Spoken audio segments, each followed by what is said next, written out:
and welcome back to my channel. I'm going to do another series review today, and this time I'm going to do The Royal by Erin Watt. The book series consists of Paper Princess, Broken Prince, Twisted Palace, Fallen Heir, and Cracked Kingdom. Now, the first three books in this series are about the relationship between Reed and Ella. Basically, Ella is taken in by the royals because her father was the best friend of Callum Royal and he feels responsible for her. So she becomes his ward, and she suddenly gets these five quote unquote brothers, which is Gideon, Reed, Easton, Sebastian, and Sawyer. They hate her at first because they think she's just a gold digger because their father found her stripping.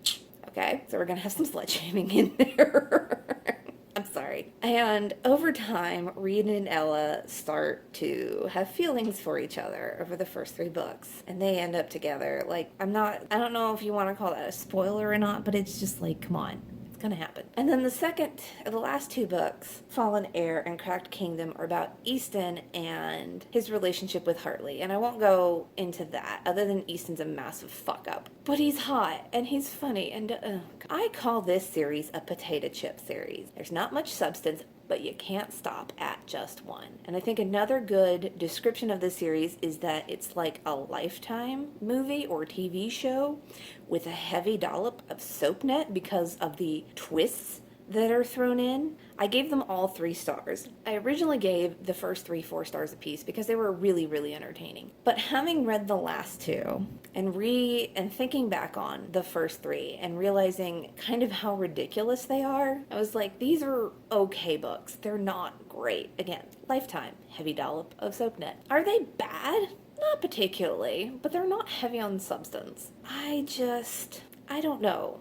I have no real issues with them other than I think the last book, which is Cracked Kingdom, where halfway through, Easton up till this point has been an addict. Like a hardcore, he admits to having done pills, being a heavy pot user, he drinks heavily, and up till about halfway through the last book, he is heavy alcohol drinker. And then all of a sudden he gives it up and he's fine. And I'm like, that's not what really happens to true alcoholics. They have to go through withdrawal. But I guess because he just loves this girl so much, his system's like, nope, we're good. I don't know. It's not awful.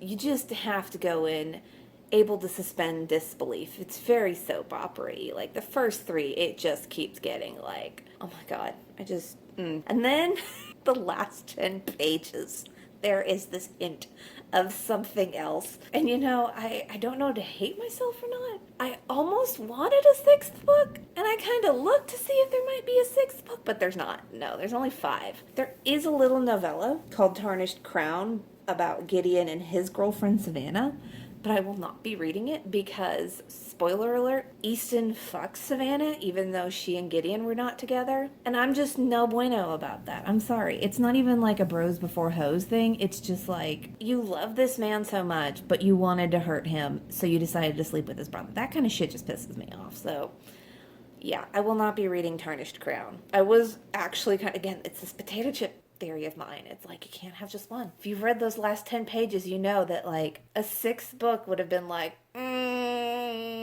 questionable. Overall, if you want like an okay series, I would suggest, or something just fun and lighthearted that's like, oh, there's a lot of angst and drama and it's unnecessary bullshit, but you don't come to these kinds of books, deep thought processing power. You just come for a good time. I don't know. You're gonna kind of have to make up your own mind about it. But I suggest maybe giving it a chance. Alright, let me know if you've actually read this series and your thoughts and feelings about it in the comments down below. And I will thank you all for watching. I'll see y'all next time.